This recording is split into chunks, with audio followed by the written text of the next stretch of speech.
Stand by to launch FanStream Sports. 3, 2, 1. Let's start. Hello, sports fans. Welcome to FanStream Sports. Nothing but pure sports. This is the JP Show. JP, it is so good to hear you back on the air. Stand by. Now, here's JP. Good morning and welcome into another edition of the JP Peterson Show. I feel like the horn's going to go off again. It's ringing in my ears from Amalie Arena last night. The Lightning scored 4 goals in 6 minutes to dispatch a plucky Mighty Ducks team that's not so mighty. One of the worst, probably the worst team statistically in the NHL. So the Lightning get their 2 points with their 6-1 win last night. So we'll get into that a little bit. Brian Bradley's going to join us at 11:15, and we'll chat with him on all things Lightning. They got the Sabres coming in some Thursday night. So this is Lightning playoff push season, and I am here for it. Absolutely. Lots going on with the Buccaneers in terms of their coaching staff and what to make of that. As we piece together, what's the offseason plan? Dave Canales will meet the media today, and we will be eager with many, many, many, many questions. I'm going to try to make it over there for that. So lots to get to today. We played the Valspar Media Challenge yesterday. My friend here, Nick hit some really, really good shots.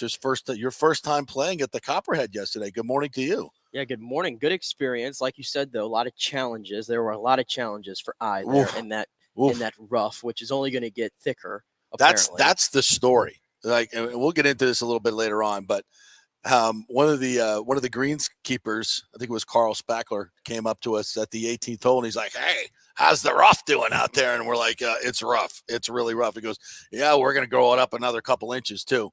I'm like, "No way." So yeah, this is a major change for. They did this back, and my good friend TJ Reeves was chatting with him this morning. He recalled this great story back in 2004. I think it was 2004. When Vijay Singh won the tournament, they decided, and I think this was when it was in the fall too, that they would grow up the rough one year. And the guys were just like, forget about it. Because you can, and we played that Monday after, you couldn't, you hit your ball like a foot off the fairway, you couldn't find it. Like you could not even find the ball, let alone try to hit. And if you tried to hit it out of it, it was literally British Open, grab your sand wedge. You might be able to advance it 60 yards, but that's about it. These guys will lose their minds. And they also said that they're going to grow it up around the greens. Now, you and I had a couple of lines that settled in when you hit the apron where, from like between the sand trap and the green, usually there's a little apron. They had, a first cut and then a second cut of rough that was just ridiculous. Like, I don't know. So you missed the green by a yard. You're going to be in some spinach where you're up and down is like anything. But these guys, I don't know what the number is. I would guess the pros get it up and down around the greens 50-60% of the time. That number probably going to go to about 10% with that spinach. Unbelievable. Yeah. For I'll just put it this way, for a golfer as me, who is in the 20s in regards to their handicap, course does not play to the strengths. Yeah. Course does not play to the strength a little bit. I'd say you're probably closer to a 16. Well, hold up, though. We saw somebody yesterday that's got a 13 handicap, and I wasn't close to him. Who made 7 birdies. Yeah, I think his gin is this just in. Off. This duo did not win the scramble. No, we did not. Not even close to winning. That duo did. That duo did. We're not keeping score. I'm like, what? Why are you not keeping score? And Evan Klosky from Channel 10, the luckiest guy in the entire field yesterday to get that partner. Yeah, we definitely had some fun with those guys. So we'll talk a little bit about the Valspar a little bit later on in the show, but wanted to get into some of the coaching. Oh, by the way, John Gerber will join us at 11:30 to give us his picks for the PGA Tour this week. And Brian Bradley joined us at 11:15. I mentioned that. Chris Lugo is going to join us at 11:45 and talk some wellness. We're going to hit him up about the Aura Ring and some of these biofeedback devices that you can buy, how they can help you. And also, he's got a new, we're calling it the Nick Geddes machine, where you don't have to work out or eat well, but you get the body sculpt and it takes the fat off and sculpts your body. I don't know if this is a good thing that my name is being associated with the Nick Geddes machine. I don't know if we're going to call it. It has a better name than that, but we'll leave it up to Chris to name it, but he'll tell us all about it. So you guys out there that hate to work out, you want to get in. I mean, I'm interested to hear how this works. I'm sure Chris is going to say, well, of course we want you to do some other things too, but this is just another tool to use. And the ladies love it. Of course, it works really well with the ladies. So probably better with them than us, but we'll find out all about it. So lots to get to on today's show. All right. So here's the news of the day. The staff is starting to get filled out by the Buccaneers as the quarterback coach has been hired, according to Geno Smith on his Instagram, where he put out his good buddy Thad Lewis. I guess the two of them kind of grew up together in South Florida. Thad played at Miramar, which was one of our high school rivalries, and Geno played at Hialeah, Miami Lakes, or it might have been the other way around. Actually, I think it was the other way around. Anyway, South Florida kids, and now Geno put it on his Instagram that Thad's getting the quarterback coaching job. Now, I guess the Bucs have not confirmed that just yet because the contract's not done, but that's the plan. So Thad Lewis moves up to quarterback coach. Dave Canales is the offensive coordinator, who we will meet today. Couple other additions: Skip Pete, who's the brother of Rodney Pete, who was once a Buccaneer, will be the new running backs coach, coming over from Dallas, where he worked with Ezekiel Elliott and Tony Pollard and Malik Davis of Jesuit High School and University of Florida.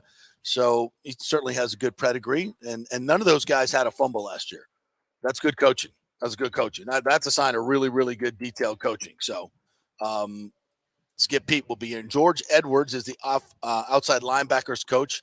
He was with the Vikings from 14 to 19, been in the NFL a long, long time, 56 years old, a highly regarded outside linebackers coach. So the staff is starting to get filled out. And fun fact on George Edwards, he was interviewed for the Bucs head coaching job. That's right. Before Bruce Arians. So he was a candidate. So obviously there is a little bit of a past relationship there with Jason Licht.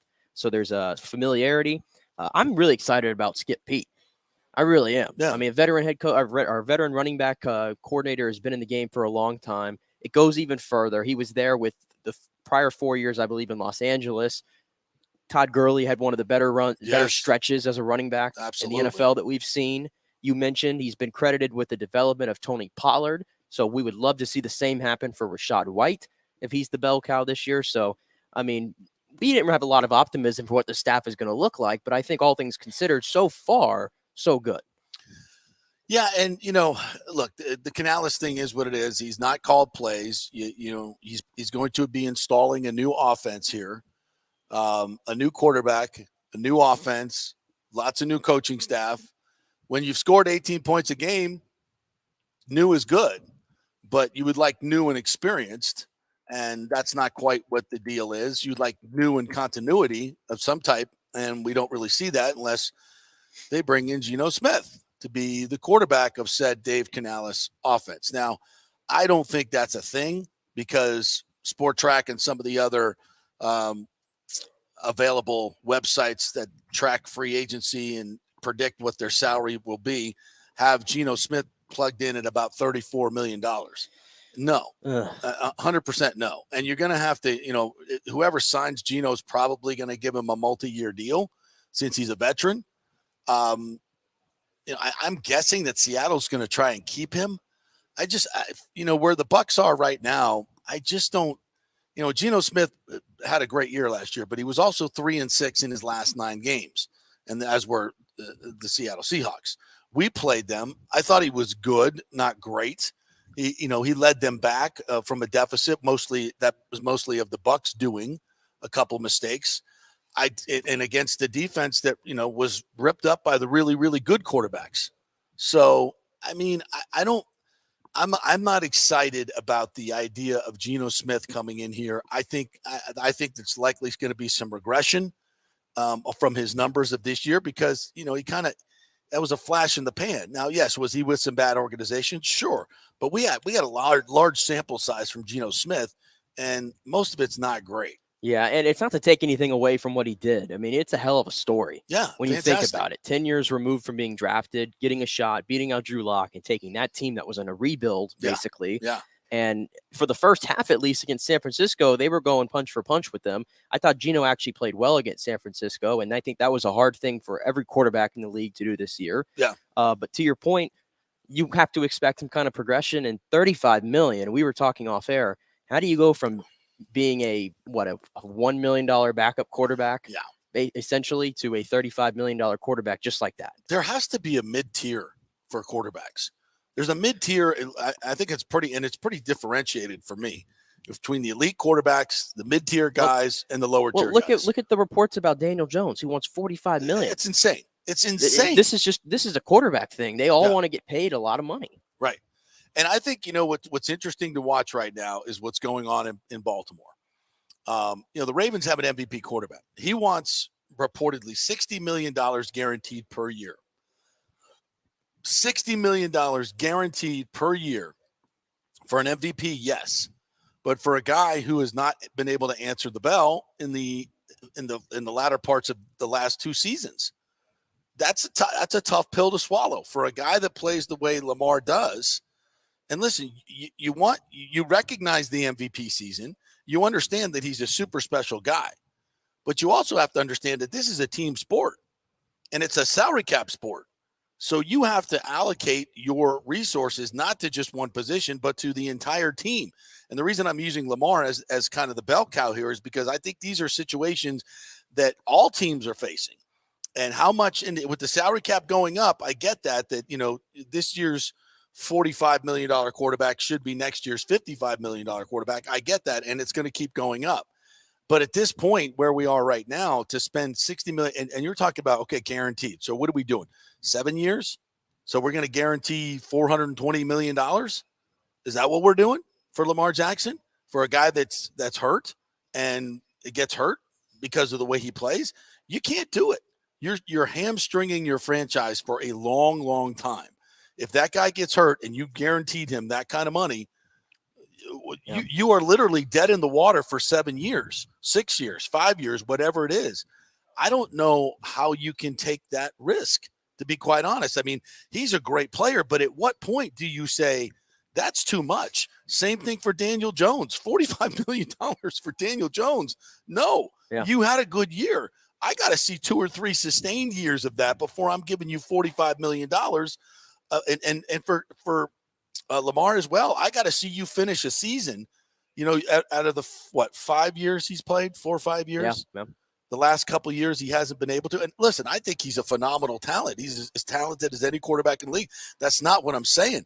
But if you want guaranteed money, that's a lot. That's a big.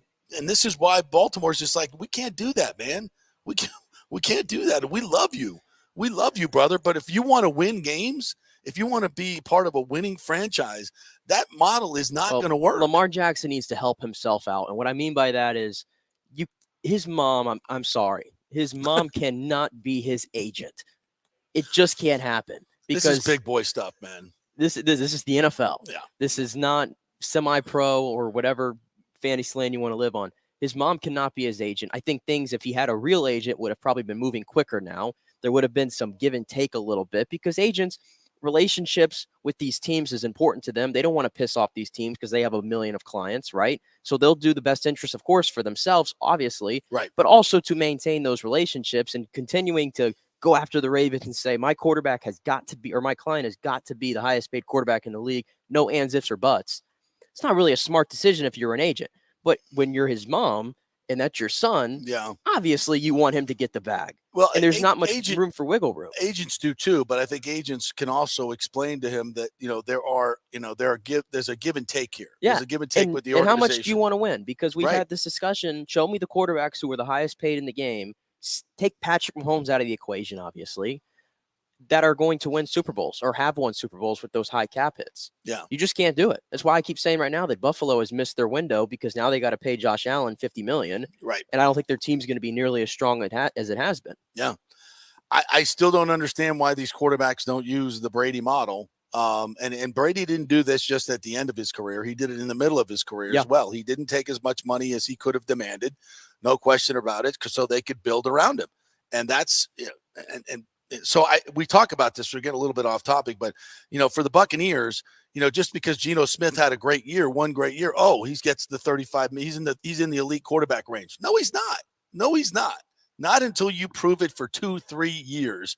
I think you should spend and guarantee, because the Deshaun Watson contract, screwed everything up. Now every quarterback wants guaranteed money over 5, 6, 7 years. You can argue whether that's a smart way to go, but I just if it's me, I can't guarantee that kind of money and just shoehorn yourself into having all your eggs in one basket. It's just not. And you have good to ask business. yourself, are you winning a Super Bowl with this quarterback? Yeah. I mean, look. And I don't have much evidence that tells me that Geno Smith is going to lead you to a Super Bowl. No. And the other part of it is Geno is what, 30, going to be 32 years old. I think he's already 32. Yeah, he's already 32 years old. I know he doesn't have a lot of hits on him because he's sat on the bench a lot, but I just, you're projecting out probably a 3-year deal, right? A 3-year deal. I mean, at $35 million a year, I think you can get somebody else. What this almost reminds me of? What? To an extent. Now, quarterback contracts have changed over the past decade, but and Jason Licht already made this mistake. He bought into Josh McCown after one really good year. Yeah. And he brought him in on a 2-year, 3-year bridge deal to try to be that quarterback before they found the real guy. Right. And I feel like Geno Smith would be kind of the same example a little bit, although a lot more upside than Josh McCown. He feels more like a bridge guy. He feels more like a bridge guy, though. And that's, again, it's not taking anything away from what he did. I have to go off of the past decade of his career. Mm-hmm. Jason Licht's already made that mistake. We know that every move he makes right now, what have you done for me lately? He's kind of having to general manage for his job, I guess, this season is what I'm saying. And if you're giving him, especially Geno, guaranteed money, and say, Hendon Hooker falls to you in the draft. So now you go, oh God, we can get him, or somebody, Will Levis maybe falls to you in the draft. You're like, wow, we can get our quarterback of the future, but we're already saddled with this guy's contract. Yeah. You don't want to do that. And because right now, unless it's a surefire, who is that guy that's out there? Well, he's not going to be on the market. Surefire guys are locked up, right? Don't use the word surefire because that's the word coming out of the Jets right now. What? Did you see that report No. from Diane Rossini? The Jets believe they told Derek Carr that if you come here, you'll be a surefire Hall of Famer. Oh yeah, I saw.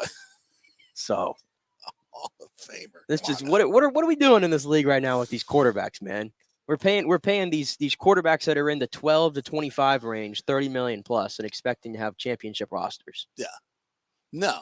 And if you can get a quarterback on a rookie deal, and that's the other thing for the Buccaneers right now. Obviously, they're in a salary cap realignment, right? It's not a complete rebuild, but they've got to pay the piper. What's the best way to pay the piper? Is get a quarterback on a rookie deal. And if you can get a quarterback on a rookie deal, a Jalen Hurts, Pat Mahomes early on, you are in such great situation from it. That will reset your salary cap, especially with the cap going up and having not paying, a quarterback 30, 25, 35, 45, $50 million, eating up that huge chunk for the next 3 or 4 years. Boom, you're done. You've reset your cap. That's how valuable that piece is. So as much as you want to say, well, I don't know about Hendon Hooker. I don't know about some of these other guys. Well, you also have to take into account that not only are you getting a guy who you think has a big upside as your quarterback, but you're also getting a guy that's cheap and is going to dramatically reshape your salary cap situation. Yeah. And looking for the future as well, we know that the history of this franchise. They've never drafted a franchise quarterback. Exactly. They have drafted many from number 1, number 5, number 10, elsewhere in the draft. They've never found a franchise quarterback. But here's the thing. This whole philosophy, I guess, of let's go get the veteran, Brad Johnson. Let's go get the veteran of them all, right? Tom Brady, and we could win. But long-term sustained success, the way of doing it in the NFL is drafting your guy, developing him, putting him in the right situation, and then you have a 10-year, 15-year stretch where you're making the playoffs, right? The Bucs have never had that before. And here's the difference, okay? One of the reasons that the Bucs have not been able to do that is because their teams have been bad around them. Correct. So you're bringing in a Steve Young around a bad team. You're bringing in a Vinny Testaverde around a bad team. You're bringing in, a Trent Dilfer, even though he was what he was, but that was actually a pretty good team. And they just got the wrong guy in Trent Dilfer at that particular time. He just wasn't mature enough, and he'd be the first one to tell you that. So they can never connect it, right? They never connected when they had a good team. So they went and got Brad. That worked out. They went and got Tom Brady. It was a good team. Right now, this is still a pretty good team. It's a play. I hate to say it, playoff team, but You're not players. Yeah, they got players, and especially they got good receivers, and they got a decent offensive line. People keep dumping on this offensive line. When you have 2 Pro Bowlers within the 5, it's not a bad offensive line. And Shaq Mason, who's been to the Pro Bowl, so let's slow our roll on the horrible offensive line. So you got a decent offensive line. You've got some players around you. You bring in a Hendon Hooker, who's 25 years old, by the way, and I don't want to say Kyle Trask just yet, but you've got a young quarterback that's got a chance. You got a chance. Now, I would like the coaching staff to be a little bit more seasoned. And by the way, Dave Canales is new here, but BA is here as well, and I'm wondering how much BA is going to be able to help out these guys in terms of schooling them as to being a play caller and sequencing plays, et cetera, et cetera. So that'll be just another question I'd like to answer today at the press conference. So I think a young quarterback coming into this team is a much different situation. So he's going to have some support around him and some veteran players, which I think could be a game changer for a guy like Hendon Hooker. So, there's a lot to be decided right now, but what is on the table right now, and obviously this is the offseason, this painting is far from done. You've got no experienced quarterback. You do not have an experienced play caller. You've got a neophyte coaching staff in some ways on the offensive side. You've got a defense that did not play well against good quarterbacks, that doesn't have a whole lot of money to bring guys back. They might be able to franchise tag Jamel Dean at $18 million, which is a lot of money. So there's a lot of flux right now with the Buccaneers. There's a lot that has to get done. And Jason Light is on the clock. Jason Light is on the clock for free agencies. Jason Light is on the clock for who's going to be your quarterback. There's a lot to be done, and these decisions are going to go a long way towards deciding the Bucs' fate in the next 2 to 3 years. And that's why I say this a lot in the NFL. Coaching is good around the league. This coaching staff should be better this year. It won't be dysfunctional like it was last year. So it should be better. They should be more on the same page, since evidently Byron was, off on the reservation a little bit. So that should be better, to have everybody on the same page offensively and defensively, and hopefully have this team play complementary football, not like it did last year. So there's pluses and minuses, but man, there's a lot to get done. A lot of questions. Not a lot of answers right now. And again, we're very early in this process. As we mentioned, Dave Canales is going to be introduced today. There was a quote right here at last night, I guess, from Pete Carroll about Dave Canales from Greg Auman. He said, very brief, he said he understands the game. It comes easy to him, and he has a brilliant mind about offense, scheme, approach, and principle, which sounds like a lot of buzzwords to me. I don't know about you in that little statement. And, of course, the question there is, if Pete has thought of him so highly, why isn't he the OC in Seattle? Thank you. Why was he never thought of as an OC in Seattle? Yeah, because as we know, guys like their guys. They're, and they want to elevate their guys, as BA did with Byron.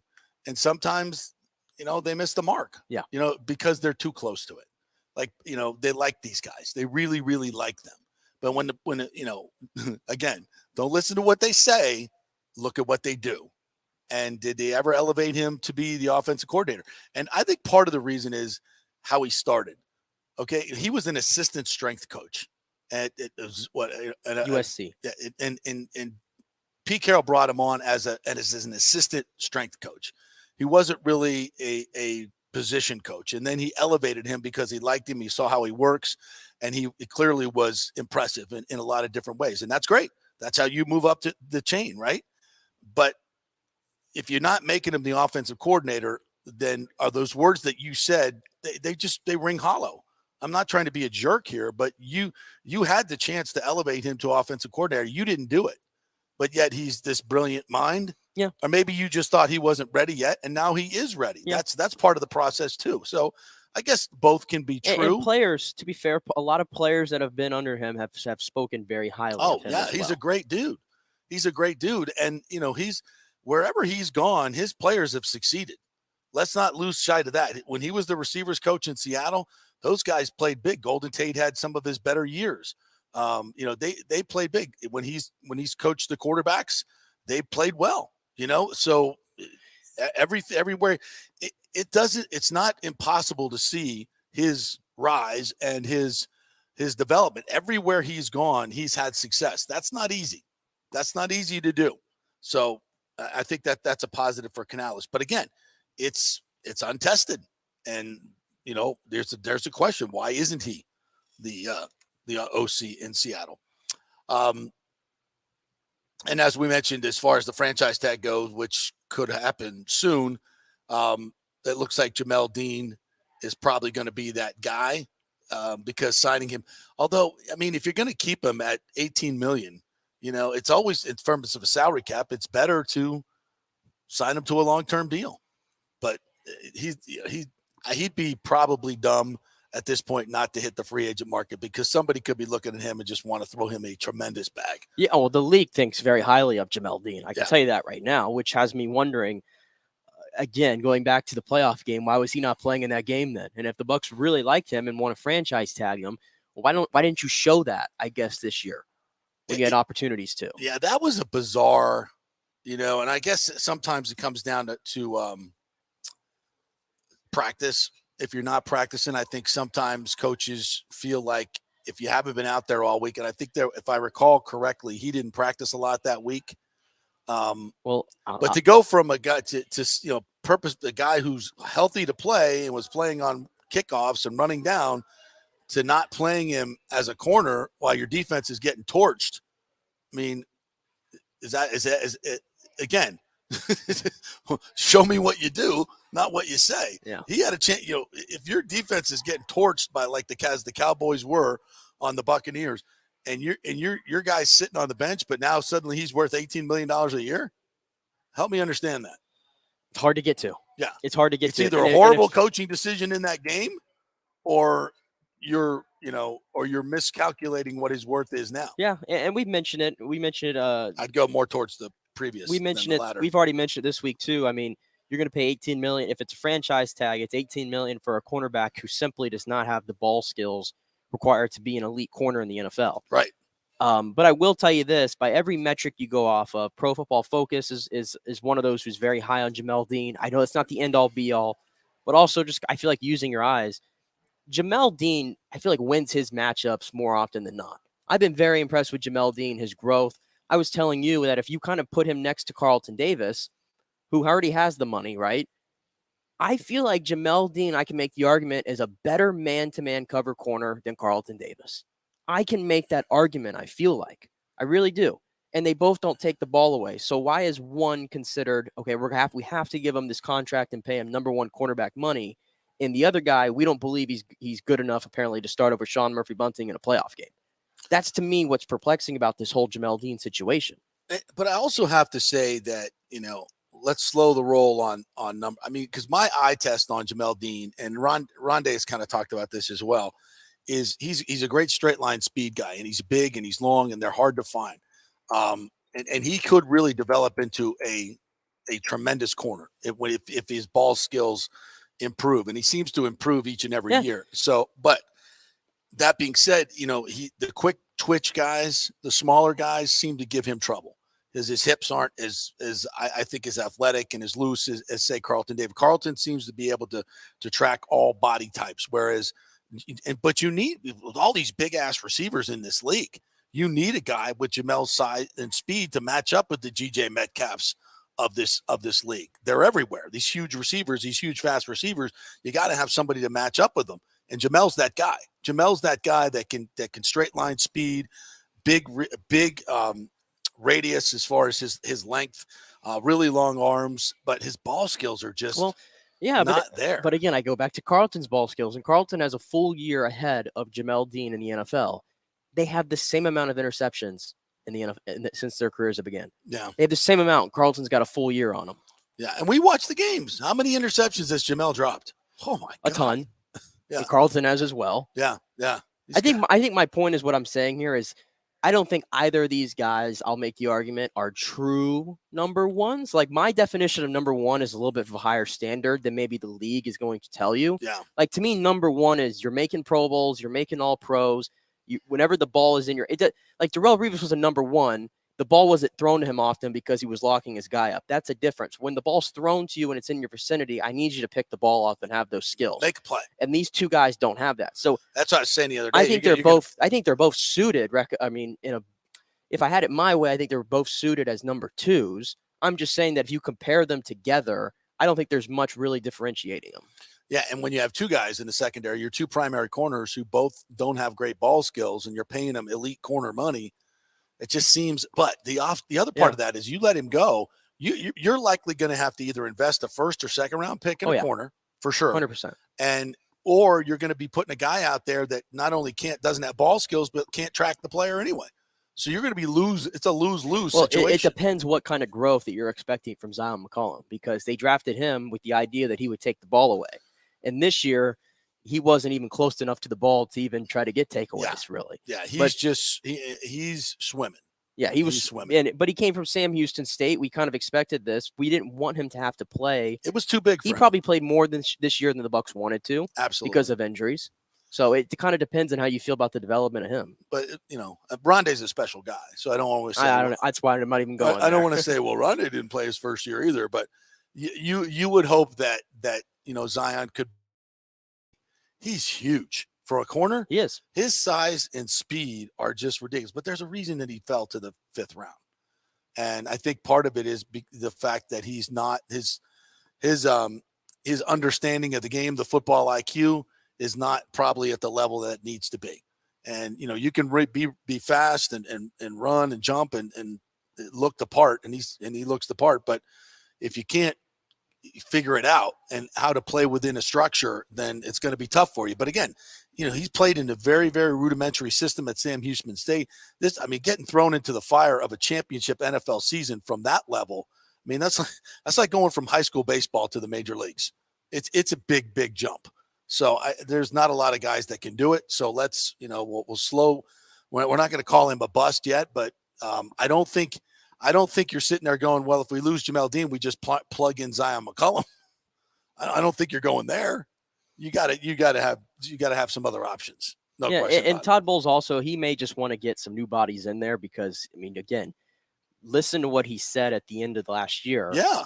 That he kind of put it on the players, all these miscommunications in the back end. He said these were day one installs, and these guys have all been a part of that secondary for years now together. So there's some continuity there. And we saw things this year that were really alarming. Yeah. So Todd Bowles just may simply say, you know what? I've had these guys for a while. They've had good moments, but they still do things that just don't help us win games.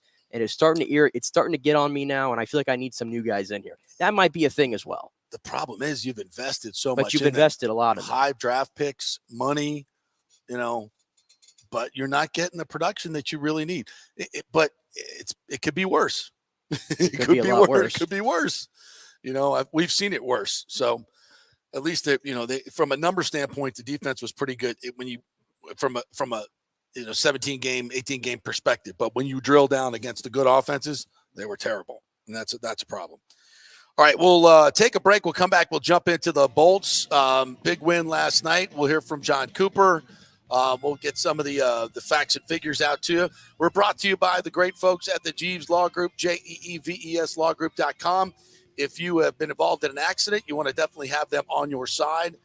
Scott Jeeves is a very aggressive attorney. And if you had your car totaled and you don't think you got what you deserve, that's something they specialize in. So contact them through the website, jeeveslawgroup.com. Back in 3, talk some Bolts. Stay with us.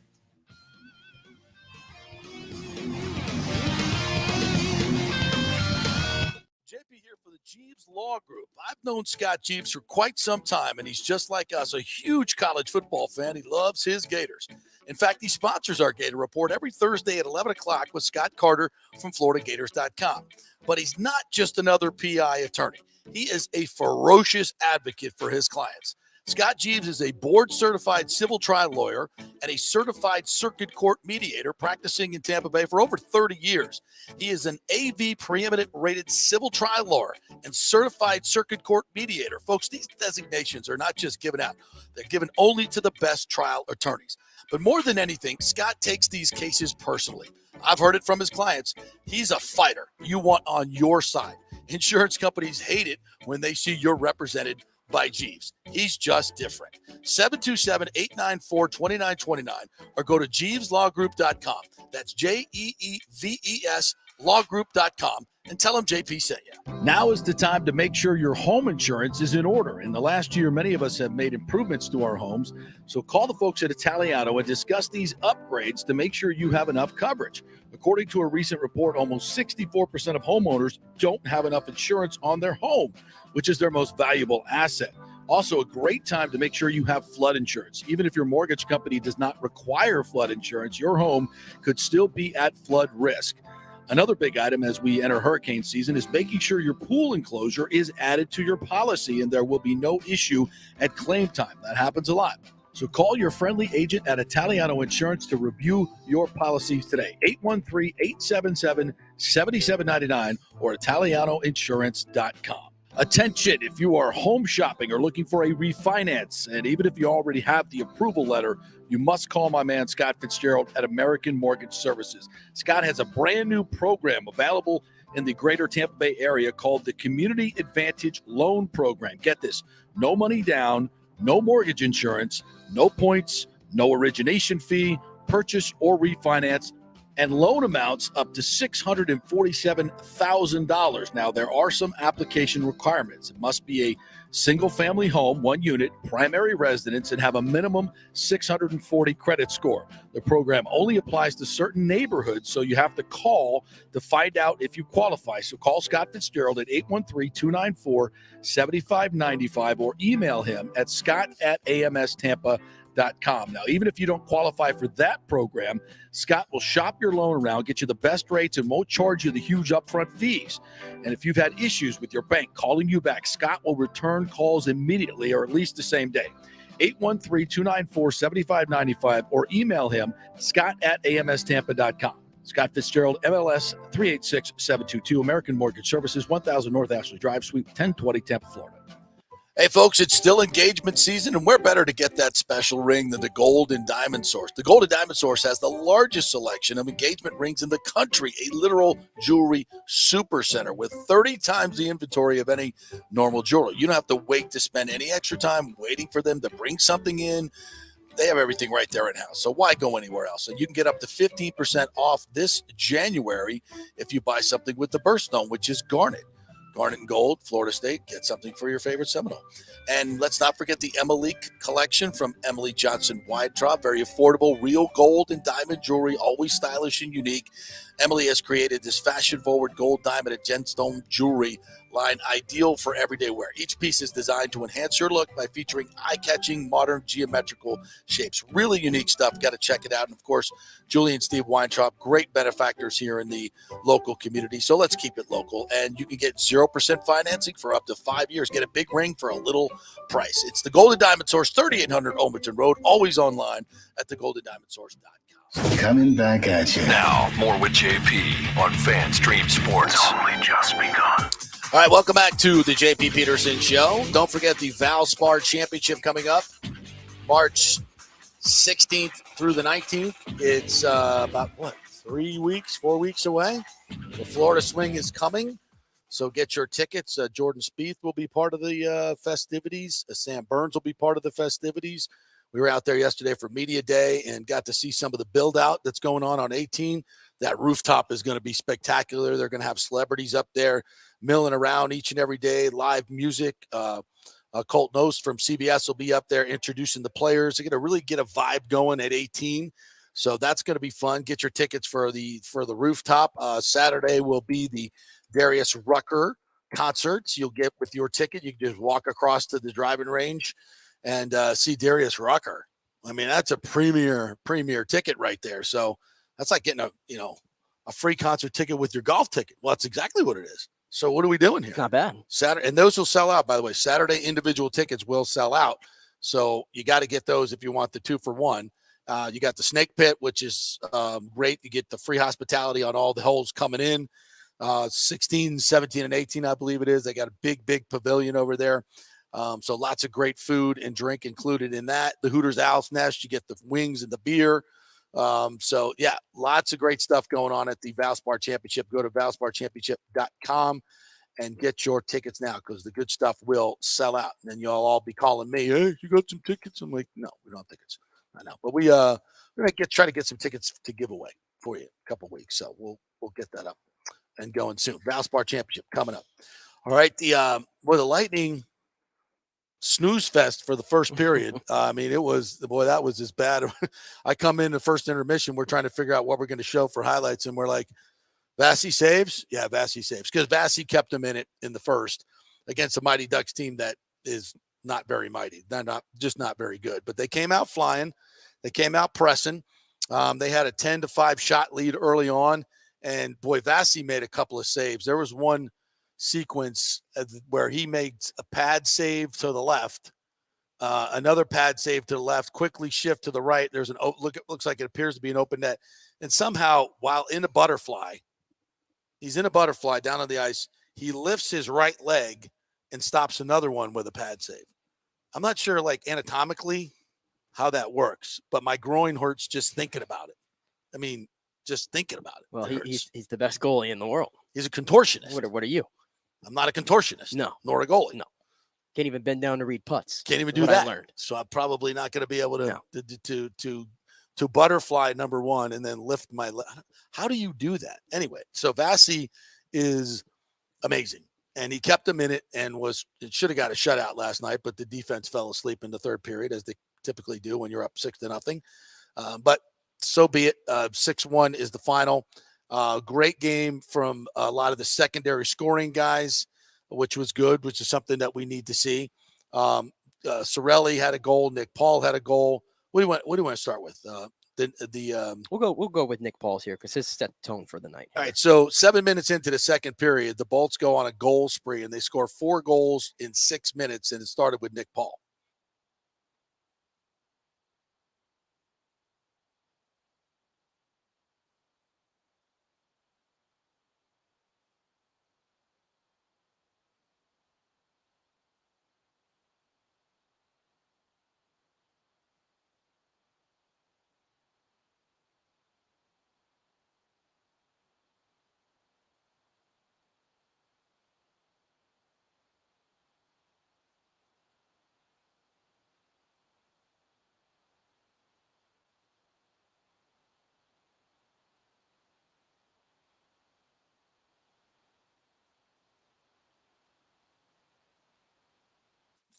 That's where it went. Hit the defender and then kind of trundled in there for Nick Paul.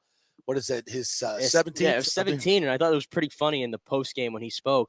I guess he ran into Phil Esposito during the day yesterday, and Phil pulled him aside and said, "Hey, you need to shoot the puck more," because Nick Paul had been sitting on 16 goals for a long time now. And then Phil tells him to shoot the puck more. And what does he do? He comes right in, skates in, shoots, scores. Yeah. So it's amazing. And that's something that has been, kind of creeped into the Lightning's game over the past, in Arizona and a couple other in Vegas a little bit. They're passing up open shots. And God, it just, I don't know what it is about this team. If you're one thing you nitpick, it's that. And Phil just goes crazy about it. And I know it because they're trying to make the perfect play. I get that. And I think to some degree that extra pass, obviously, I mean, you can't argue with the results from this team. But, man, there just seems to be times when they pass up golden opportunities, especially last night when you got a young goalie who last time gave up 7 goals his last time out. You got to get the rubber on that. By the way, if you're Anaheim here, is it kind of interesting? I know they were on the back-to-back. They went with Gibson the night before, the number 1 against Florida. Yeah. And you put your backup out to dry against the Lightning, the best team in the NHL at home. I think you're saying you're just I'd rather we got a shot to beat Florida. And they almost did. They lost in overtime. They got a point. But, not that it matters what they're doing right now. I think they'd rather lose games. But I think, true. But I think you probably said our best chance to win is our number 1 guy against Florida. And we're going to get our ass kicked anyway. But then you come out of the first period 0-0 and you're like, oh, okay. And I know. I thought we were going to have another example of last year's game against Anaheim. It was around the same time last year and they beat us. I'm like, are we really going to do this again with this team? That's what we do. They took bad penalties. They took 3 penalties in that first period. Yeah, two penalties, and the penalty kill was good. The penalty kill was Vassy. Yeah. So you could say that. but they kept him off the scoreboard. It probably, like Brian Engblom said last night on the last call in our postgame show, it should have been 2-0 Anaheim in that first period. Now you're chasing the game. Now the Lightning just absolutely overwhelmed them. In the second period, with I think minute and a half, 2 minutes to go, the shots were 21-0. 21-0. And the Bolts twice previously in their franchise history have held the team without a shot in the period. 12 times they've done it with one shot, including last night. So that second period, they outshot them 22-1. They got 4 goals, and it started with Nick Paul there. And here was the second one, Ross Colton. I think probably his best looking goal of the season by far here on the power really play. Good.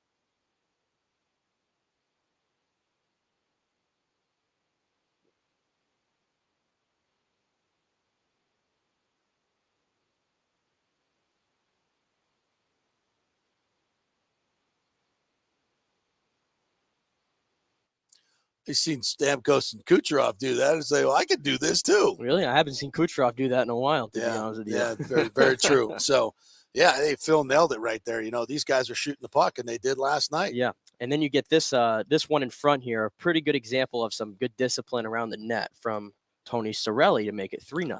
This guy's starting to really play.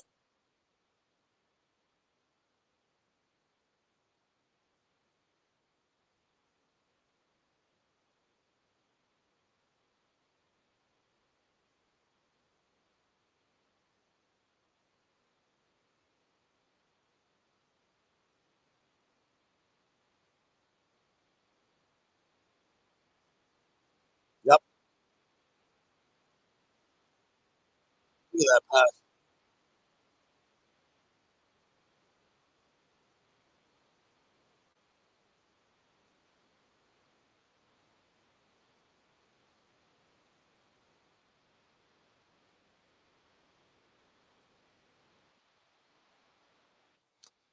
And how about Perbix last night? Gets the #1 star, 3 assists, and this dude's a playmaker Continues now. to be fantastic. He's a playmaker now. I mean, 3 assists from a D-man, a rookie D-man.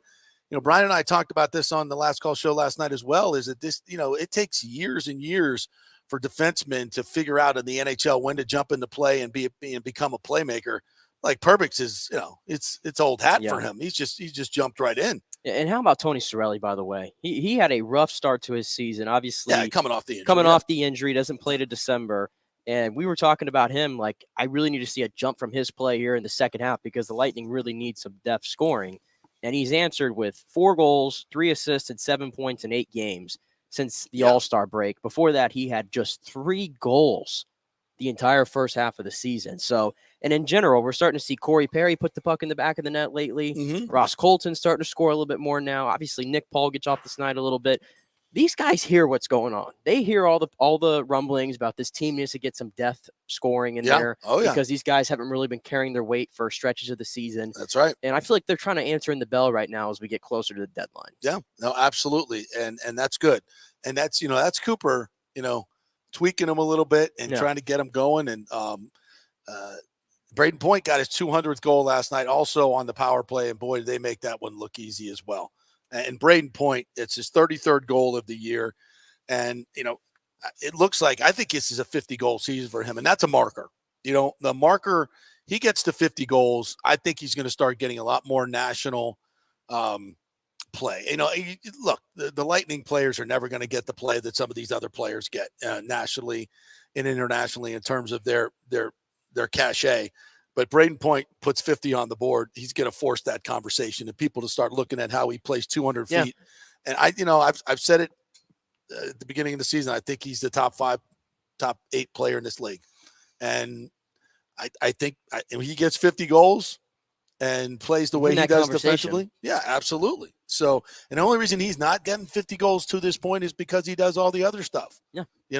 He's not like some of these other offensive players that just don't give a rat's ass about defense. He's out there shutting down some of the better players in the game. And that's why I'm kind of curious. I was telling you about this yesterday. There's a really cool thing going on right now at ESPN with Greg Wyshynski. He's ranking all the top 10 at every position, and it's based on the players, GMs, and executives in the NHL, like hundreds of them, right? Yeah. And I love those kind of lists because obviously those Yeah. guys are involved, and as long as they're doing it anonymously. Anonymously, yeah. Yes. And today they're going to release the top 10 centers, and it's going to have all the guys who got votes and everything.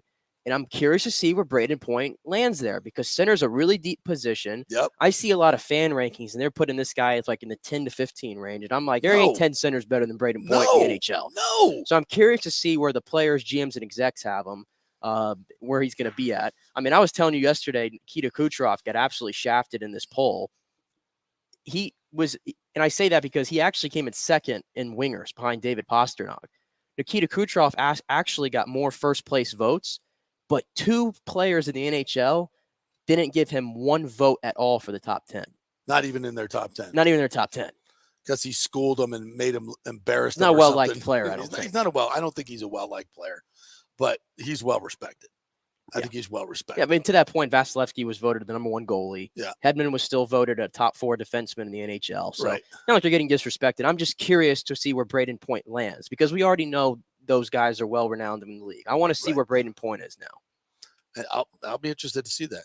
All right, let's take a break. We'll come back. We're going to hear from John Cooper. We'll get a little bit more into the Bolts. I want to hear what he has to say. Quick break. We'll also get into some more NFL news. We'll talk some Rays today. We got a big 11 o'clock guest list coming up with Brian Bradley, John Gerber, PGA professional, and Chris Lugo is going to join us as well to talk about your wellness and some other interesting stuff that he always comes up with. So we'll also talk some DeMar Hamlin to talk about that. So lots more to come here on the JP Peterson Show. Stay with us.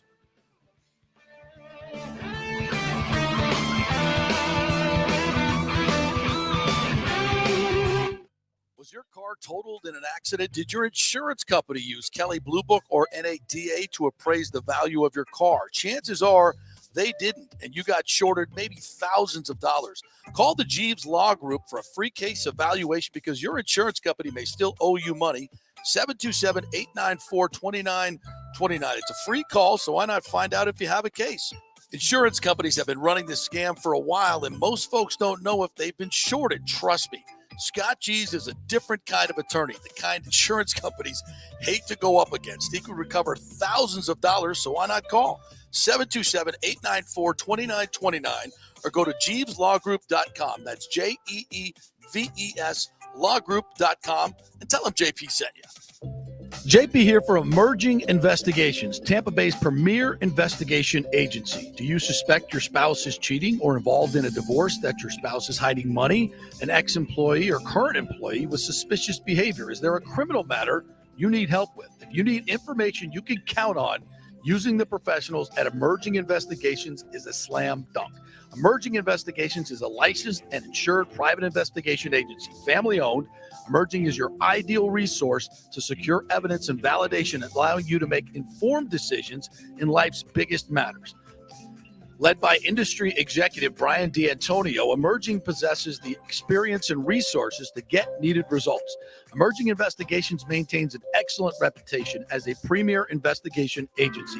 They are known for results. You're not just hiring a PI, but an organized, dedicated team using state-of-the-art technology.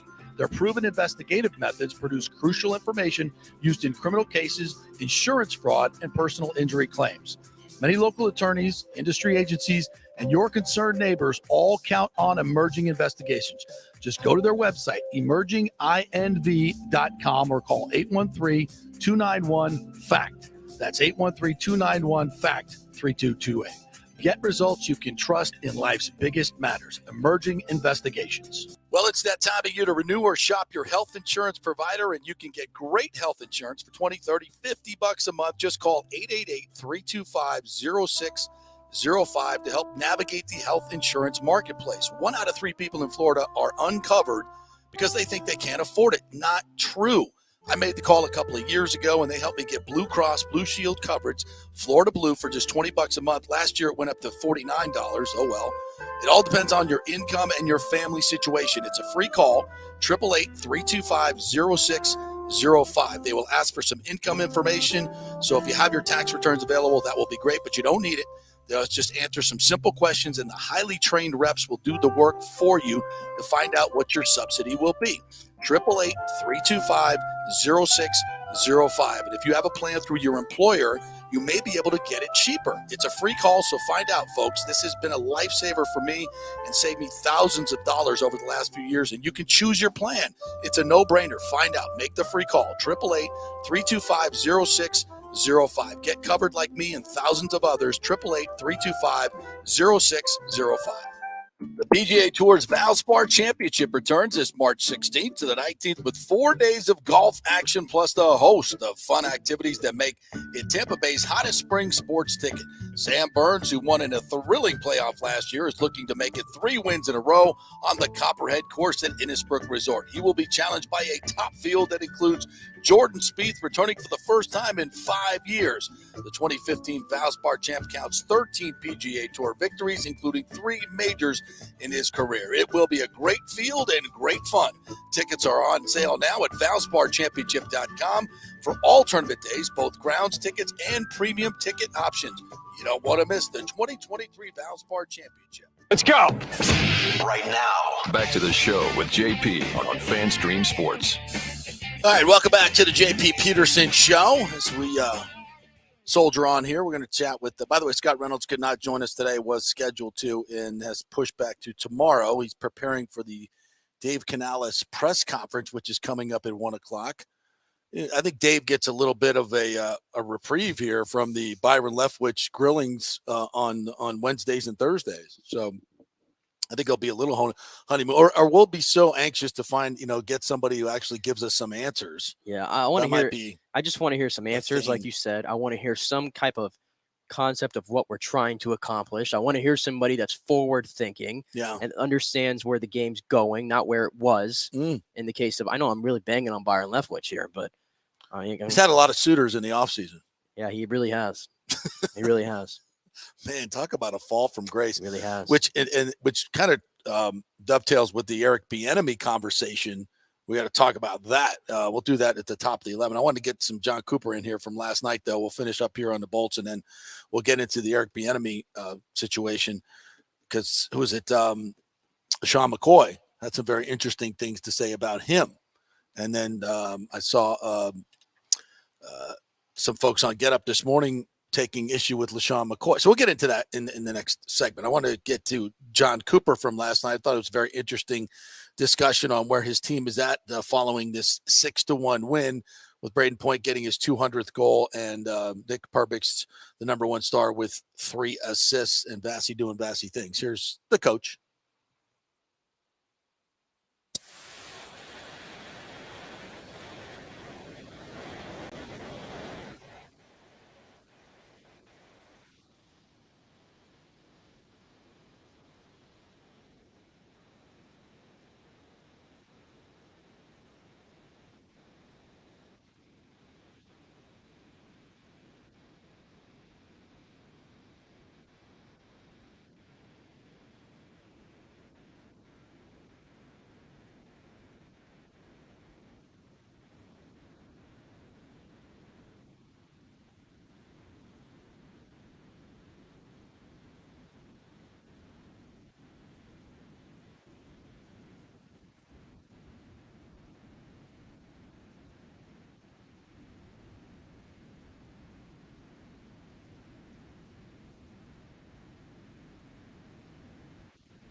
that kind of brings up the Hall of Fame discussion for Braden Point. I think Cooper kind of slid that in there right there.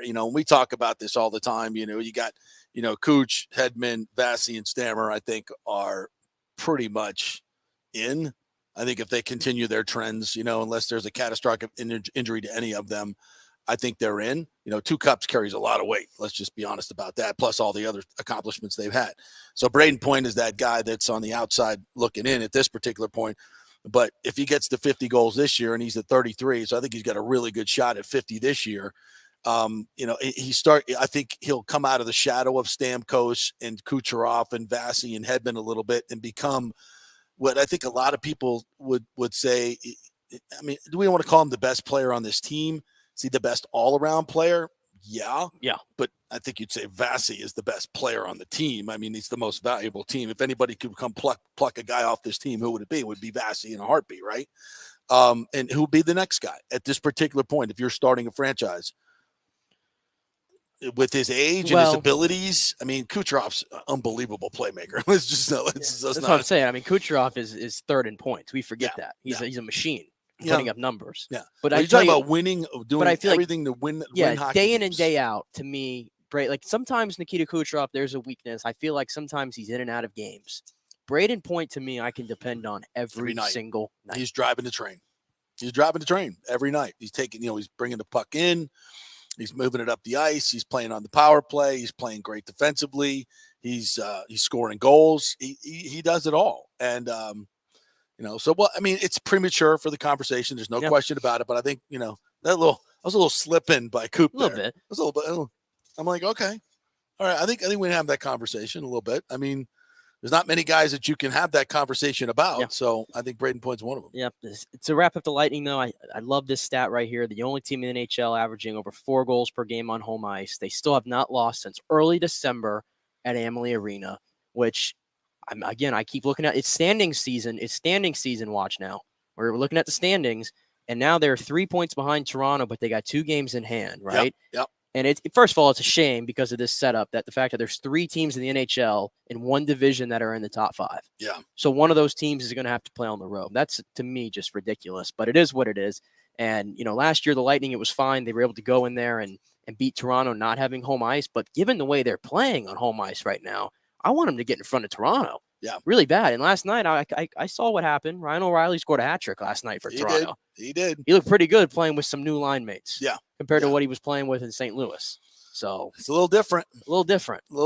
And it's got my attention. In Brian and Blom and I hate to keep going back to our last call show, but you should listen to that last call show. It's also available on Lightning 247 radio in their app. So download the Lightning app. You can listen to it anytime on the strike at 102.5 HD as well.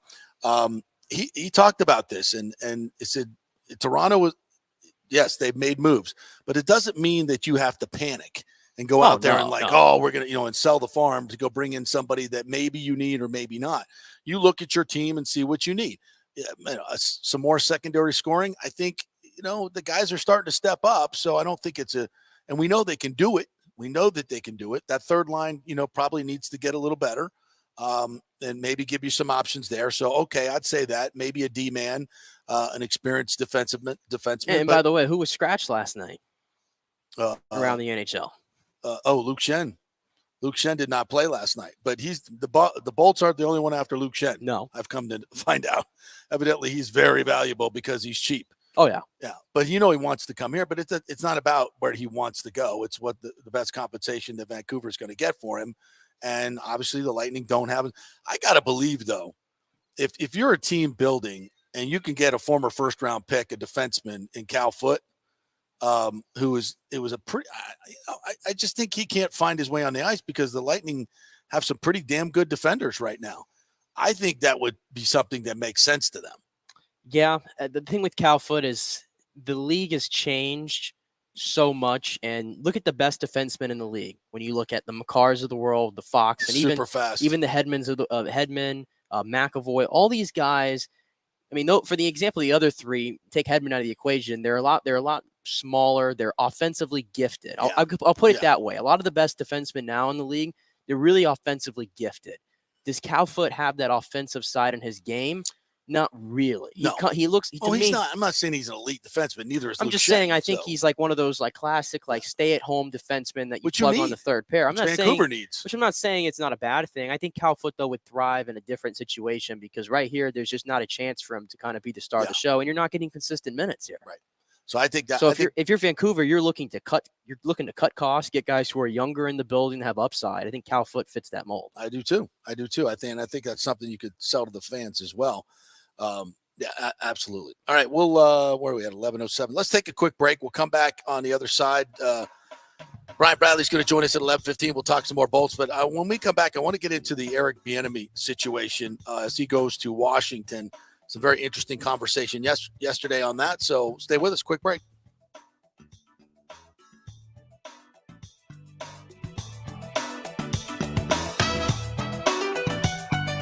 JP here for Italiano Insurance. If you've started a side hustle during COVID and the business has grown, well, you need business insurance because if you get sued, you could lose all your personal wealth if you're not properly protected. That's right. Your home, your savings, everything could go.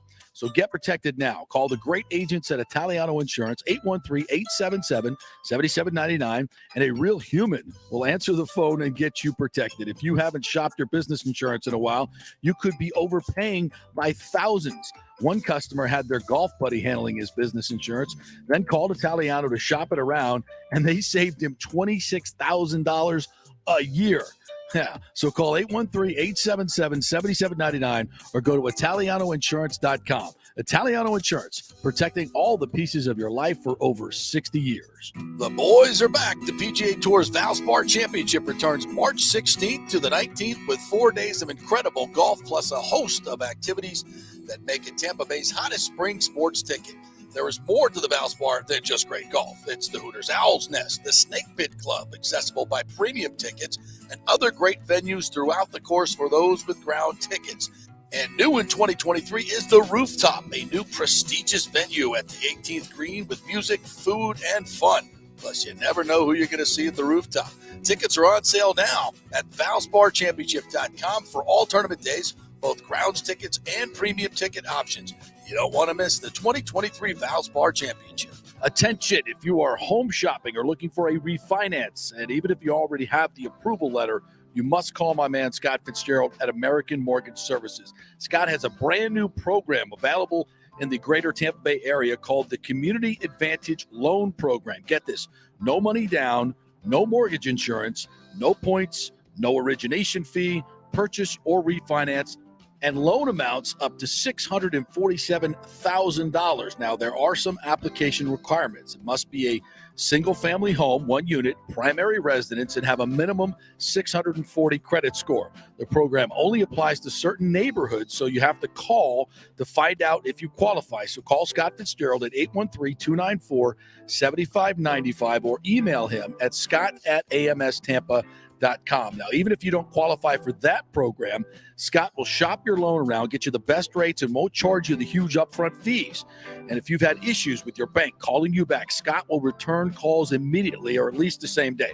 813-294-7595 or email him, scott@amstampa.com. Scott Fitzgerald, MLS 386722, American Mortgage Services, 1000 North Ashley Drive, Suite 1020, Tampa, Florida.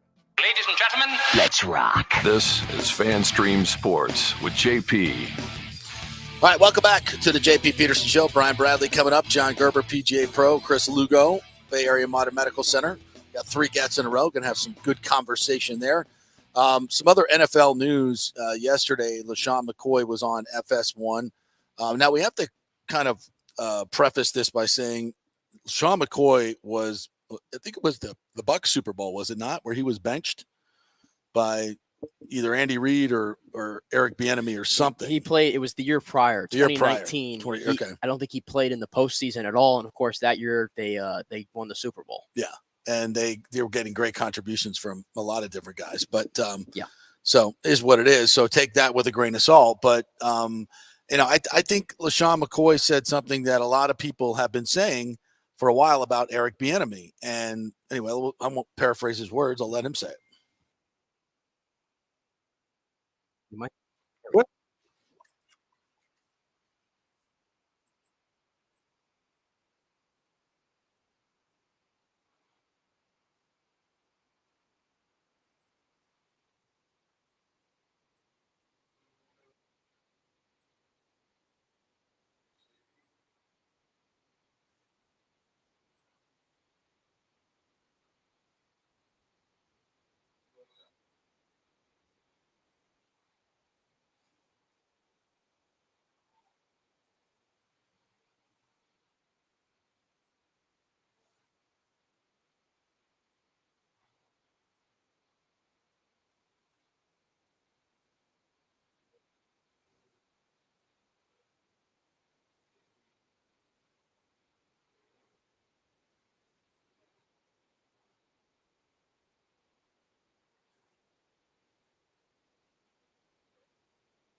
Boy, and I know Louis Reddick took opposition to that today on Get Up, and some of the other people are coming to Eric Bieniemy's defense.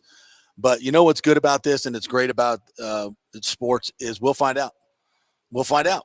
You know, is it suck that he have to make a lateral move where a lot of other, you know, let's be honest, white coaches have been in the same situations and maybe not had to do that? Look, I'm the last one to play the race card, especially when it comes to sports and a lot of these things. But there's, you know, that doesn't look right. I'll be the first one to say it. That doesn't look right. No question about it. But he'll get his opportunity now. And I think it's the same. I said the same thing about Alex Skalesh at USF. Is it Josh Heupel and Hendon Hooker, or is it him? You can say that about a lot of different coordinators. When you know, was it Bruce Arians calling the plays? And then when Byron Leftwich was given the sheet, it didn't go so well, did it? And now his star has certainly dimmed quite a bit. So we'll find out. We'll find out with Eric Bieniemy, and he's going to get his opportunity, and we'll see what happens. But I think it's very interesting for somebody to play. And LaShawn McCoy's not the first one to say that. He's just the first one to say it publicly. He's the first one to say it publicly. So very interesting.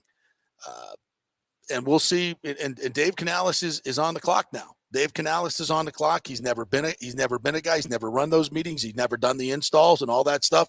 So now we're going to see an experienced coordinator step up and see if he can do it. So the proof's in the pudding, man. When it comes down to the NFL, it's when you get that job, when you get the headset, and you're the guy doing all the installs, that's all on you. And we'll see where it goes for Eric. And I'm rooting for him. I hope that he can jump out of that shadow and show that he has learned a lot from Andy Reid. It's just like Dave Canales. You got to do it. You got to go out on your own sometime.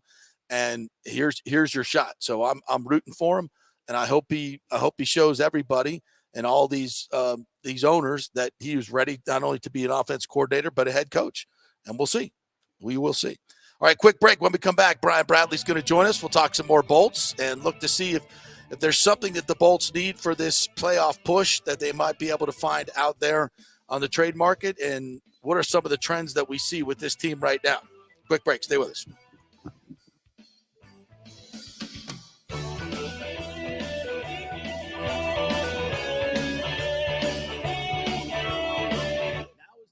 Make sure your home insurance is in order. In the last year, many of us have made improvements to our homes. So call the folks at Italiano and discuss these upgrades to make sure you have enough coverage. According to a recent report, almost 64% of homeowners don't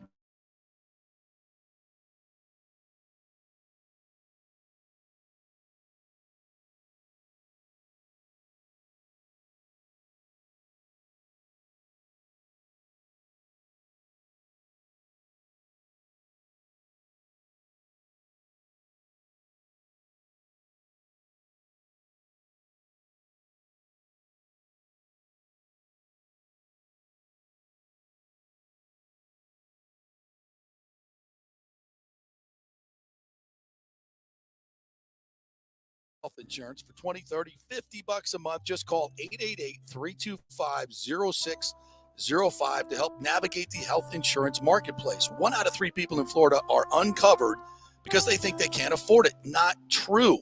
I made the call a couple of years ago, and they helped me get Blue Cross Blue Shield coverage, Florida Blue, for just $20 a month. Last year, it went up to $49. Oh, well. It all depends on your income and your family situation. It's a free call, 888-325-0605. They will ask for some income information. So if you have your tax returns available, that will be great, but you don't need it. They'll just answer some simple questions, and the highly trained reps will do the work for you to find out what your subsidy will be. 888-325-0605. And if you have a plan through your employer, you may be able to get it cheaper. It's a free call, so find out, folks. This has been a lifesaver for me and saved me thousands of dollars over the last few years, and you can choose your plan. It's a no-brainer. Find out. Make the free call.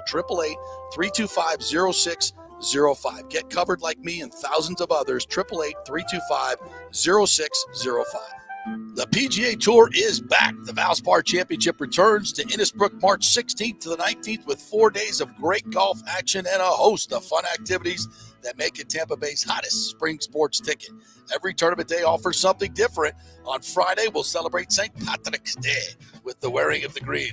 Saturday means Valspar Live, where tournament patrons will be able to enjoy country music superstar Darius Rucker with a free 90-minute show after the conclusion of play. And on Sunday, we're going to crown a champion. You don't want to miss it. Everybody will be there. Tickets on sale now at ValsparChampionship.com for all tournament days, both grounds and premium ticket options. You don't want to miss it. The 2023 Valspar Championship. Pure sports.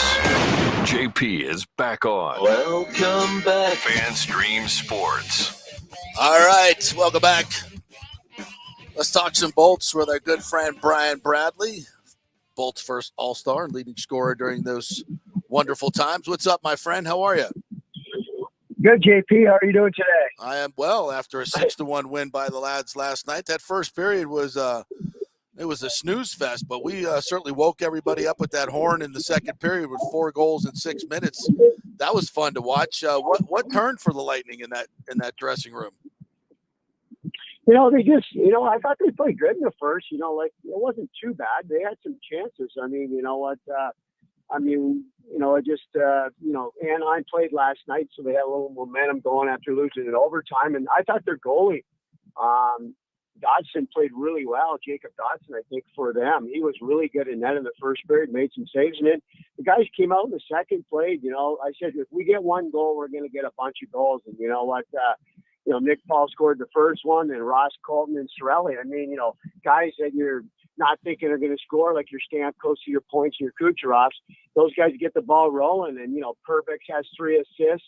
Defenseman, to me, had a really good game, was first star, and I just thought that Nick Paul played well. Ross Colton had some chances, but I really thought it could have been like 10-1. We had so many opportunities. Yeah. In the second period, JP, we outshot them 22-1. 22-1. That's good, right? unbelievable, Yeah. if you ask me. Yeah. Yeah. So, obviously, they were on a back-to-back, and they're not a very good team anyway. But they're an NHL team, and the Lightning did what they were supposed to do. But I think, to me, what we're starting to see is some of the secondary scoring, which is what you need, right? Going down the playoff hunt here is some of the Ross Coltons to step up, the Corey Perry's to step up, and we're starting to see that. I think that's good news. You agree? Yeah, you know what? Because we're definitely going to have secondary scoring. Our top 6 right now, when you look at the Stamkos and Points and Kucherovs and Clorens, and they're going to put Nick Paul and Brendan Hagel. I think Brendan Hagel's playing exceptionally well. Yeah, he's having a tremendous year in my book, right up there with MVP. You know what? But you got to have secondary scoring. Sorelli's starting to find his pace right now because he had shoulder surgery. He was out for 4 months. He's now back in. He's looking really good. Producing I think he's got 7 points in his last 4 or 5 games. But we're going to play Toronto in the first round. And they picked up Brian O'Reilly, the captain of St. Louis, and they don't want to lose to Tampa again. So he's a good player. It's one piece of a puzzle, but you still got to beat the Lightning. We still have the edge because we have the big guy in net. Vasilevsky is the best goalie in the league. So, but secondary scoring is going to be huge come playoff time for the Tampa Bay Lightning. Yeah. So Brian, when you look at Ryan O'Reilly, we saw Tarasenko move, Horvat a couple of weeks ago to the Islanders.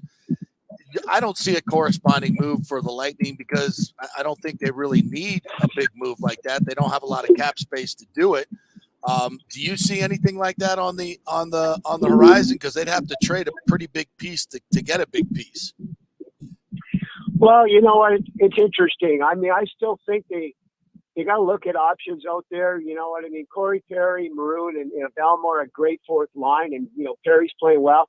Nemestikov's fitting in good with Corey Perry. They produce a goal in every game, I think. But I still think we need a veteran guy, that's maybe 30 years old, that's been in the league 10, 12 years, and scored, maybe 20 goals 5 or 6 times.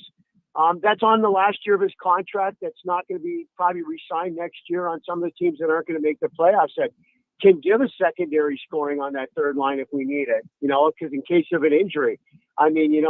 You got to hope that Nick Paul does. You got to hope Ross Colton does it, or Nemestikov. Corey Perry's been in the league a long time. You know what? He's 36 years old. I love the way he plays. He's had a Hall of Fame career, in my opinion. And But, you've got to find other guys. I mean, there's got to be another piece of the puzzle that we can fit in. We don't need defensemen. We don't need goaltending. We don't need anybody in our top six. It's that secondary scoring on line 3 that I'm looking as a veteran guy. The Lightning maybe can pick up. His contract's already been paid. So what if he's making $3, $4, $5 million? It's 80-90% paid. We pick him up. He doesn't have anything next year. He's just a rental player for the rest of the season. And there's guys out there. That can fit that mold. You can't pick up a contract where he's got 4 years left at $6 million. We don't have that cap space. Right. But we can pick up a rental guy for the rest of the season. That's a veteran guy. I mean, Adam Henrique. I don't know what he's got left on his contract. Anaheim Ducks, really good player. He scored 20 goals 5 or 6 times. He can play on your third line at center wing and be a factor in the playoffs. But those are the guys you're looking at. I'm not sure about contracts, but at the end of the day, we can't pick up guys that have big contracts with many years left. It doesn't work. But is there guys out there? 100% there's guys out there. All right. Well, we'll see what Brisebois does then in that situation. At Vasilevsky, we can't miss talking about him. He made some incredible saves in that first period. How many times have we said that, to keep the Lightning in the game? That probably should have been 2-0 at the end of one. Not that the Lightning couldn't have come back, but again, a great performance by Vasilevsky. Well, you can't say anything, but he's the best goalie in the NHL. He's unbelievable. I mean, he made some big saves in the game. He makes big saves every game. I mean, the one that I remember was Saturday night in Vegas where, they did a tic-tac-toe play, I think to Waugh, and the guy, made a great pass from the slot. They kicked it right back to him. And Vashie made an incredible kick save to save it. I don't know how he got it, but he does stuff like that most goalies can never get. Yeah. I mean, we could have been down in that game early if it wasn't for Vasilevsky. I mean, Anaheim had some really good chances early. We could have been down 2-3-1 at that point, but, he kept us in the game. It was 0-0, and then once we got one, I knew it was game over. I said we were going to win 7-2, 7-1. Yeah. I mean, anything less than that, to me, it was disappointing. We needed to win by 4 goals. We have Buffalo coming in on Thursday. They lost to Toronto 6-3 at home, so they'll be a little ornery. And Buffalo's still got a chance to make that playoff, so they're not out of it yet. No. But there's players on teams like Detroit and Buffalo right now that we can maybe go after.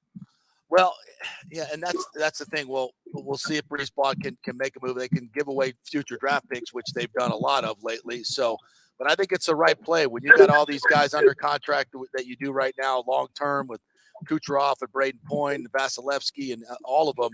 You got to strike now. Add players now, try to win cups now, and figure it out later. So, I love Brisebois' attack mode. If he has to give away more first-round picks, so be it. Go get it done and get somebody if they really need it.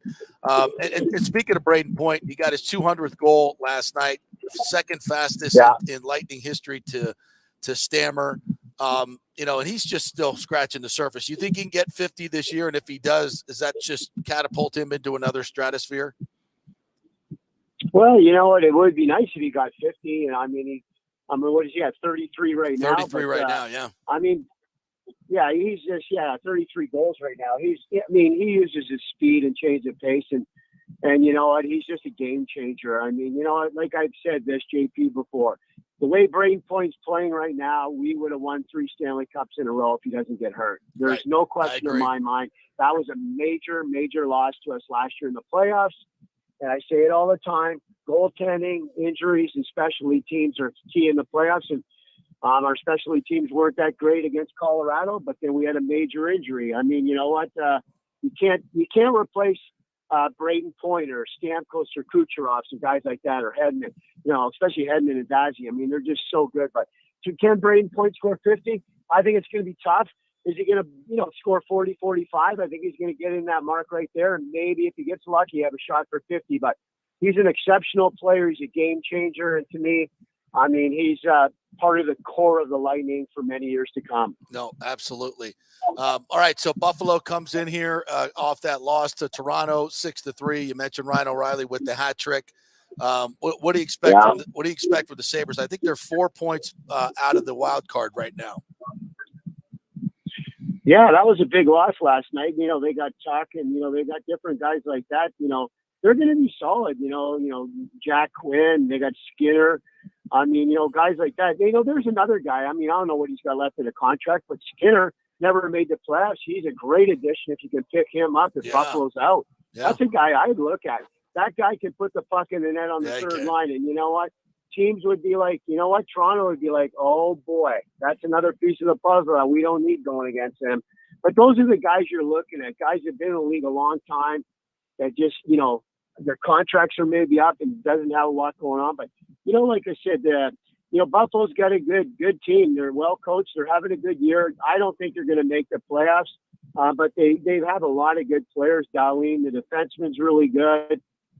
Tage Thompson, the young guy, he got 36 goals or something like that. Yeah. I mean, they got a good young team. They're going to be good, in the next few years going forward. So, I mean, they're not there yet, but they've got a great team. And you know what? In the next couple of years, them and Detroit are going to be right in the playoff hunt with everybody else. All right, Brad, it's good stuff, my man. We will we'll see you Thursday night as the Bolts take on Buffalo. Thanks, buddy. See you Thursday at the game, JP. Have a good one. Go Bolts. Go Bolts. All right. All right, we're going to talk some PGA Tour as the PGA Tour comes to Florida. It's the Florida Swing, folks, the Honda Classic. Then we got Bay Hill, and then we got, the Valspar Championship. So the boys are down at the Honda. Our PGA professional, John Gerber, will join us next to make his picks for this week. So if you want to make some money, get your pencils ready and take some notes. We'll talk some golf when we come back. Stay with us. Hey, folks, it's still engagement season, and where better to get that special ring than the Gold and Diamond Source? The Gold and Diamond Source has the largest selection of engagement rings in the country, a literal jewelry supercenter with 30 times the inventory of any normal jeweler. You don't have to wait to spend any extra time waiting for them to bring something in. They have everything right there in-house, so why go anywhere else? And you can get up to 15% off this January if you buy something with the birthstone, which is garnet. Garnet and gold, Florida State, get something for your favorite Seminole. And let's not forget the Emily collection from Emily Johnson Weintraub. Very affordable, real gold and diamond jewelry, always stylish and unique. Emily has created this fashion-forward gold, diamond, and gemstone jewelry line ideal for everyday wear. Each piece is designed to enhance your look by featuring eye-catching, modern geometrical shapes. Really unique stuff. Got to check it out. And, of course, Julie and Steve Weintraub, great benefactors here in the local community. So let's keep it local. And you can get 0% financing for up to 5 years. Get a big ring for a little price. It's the Golden Diamond Source, 3800 Olmerton Road, always online at thegoldendiamondsource.com. Are you concerned your spouse might be cheating or want to locate a long-lost relative or love? Or a missing person and the police are not helping? An insurance adjuster who needs proof of injury. Hi, I'm Rachel D'Antonio from Tampa Bay's premier private investigation agency, Emerging Investigation. We have a proven track record of results. Local attorneys and insurance companies hire us to discover insurance fraud and crucial information in criminal cases. We can help in custody matters, and we devote a tremendous state-of-the-art technology and cutting-edge industry surveillance techniques to get you trusted results. Larger corporate agencies can be more expensive and do not offer the personal level of customer service and interaction that we pride ourselves on. We are a family-owned business. Our professional experience team includes my son, lead investigator, Zach.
back to the show with JP on FanStream Sports.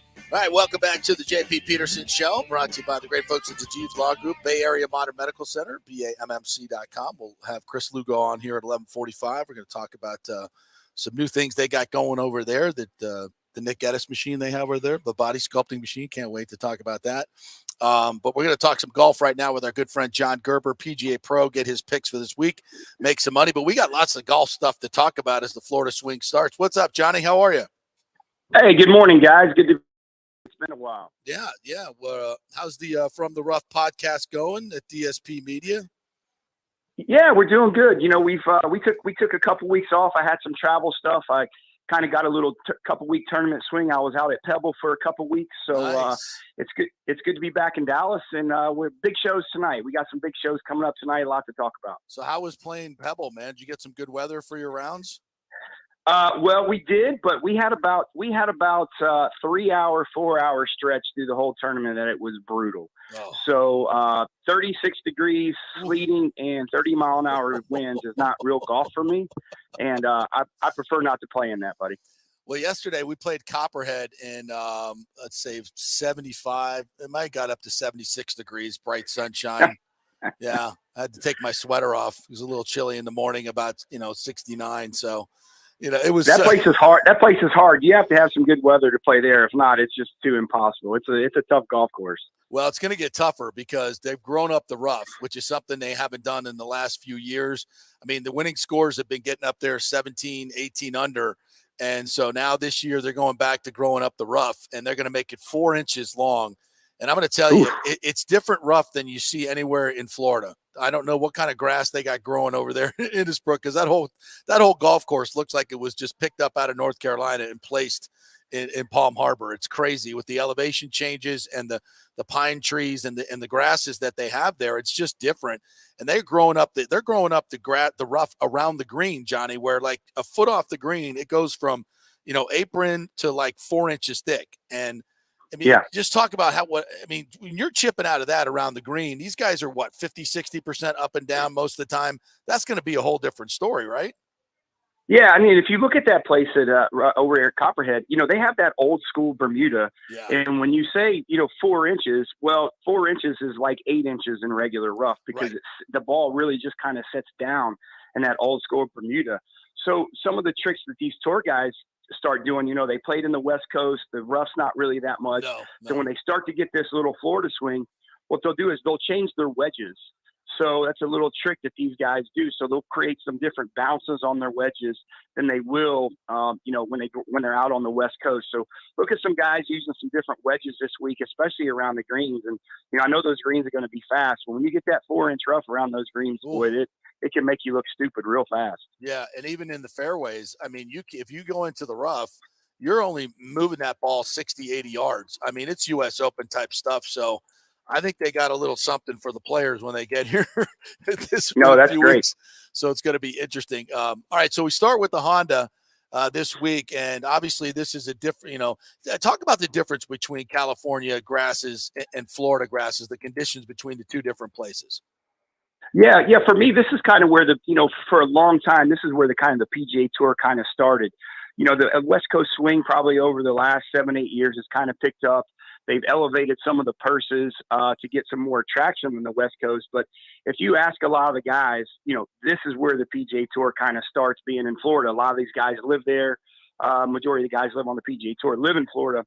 So they're really kind of getting a little bit of home cooking. But if you look at last 3 weeks out in California, playing out of, zoysia or bent grass, things like that, a little bit cooler weather, it's completely different than what they're going to get with the hard, the real thick Bermuda, 4 inches. And you said it earlier, 4 inches is a lot for Bermuda. I mean, that is U.S. Open, as you said. So, I think this week at Honda is going to be kind of the start for some of these guys. I don't think it's going to be as penal as it's going to be in Valspar or Bay Hill.